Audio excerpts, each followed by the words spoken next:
એક એવો phone call જેણે એક હસતા ખેલતા પરિવારના તમામ સપનાઓને ક્ષણભરમાં તોડી નાખ્યા. એક દીકરીની ખુશીઓ માટે જે પરિવાર સંઘર્ષ કરી રહ્યો હતો તેના માટે આજે આગ તૂટી પડ્યું છે. ગુજરાતના નડિયાદના જંત્રાલ તાલુકાના દીકરી દયાબેનની અમેરિકામાં ક્રૂરતાપૂર્વક હત્યા કરી દેવામાં આવી છે.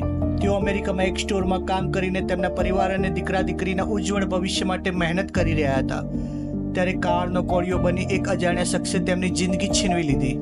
આજે અહીં જંત્રાલ ગામ શોકમાં ગરકાવ છે.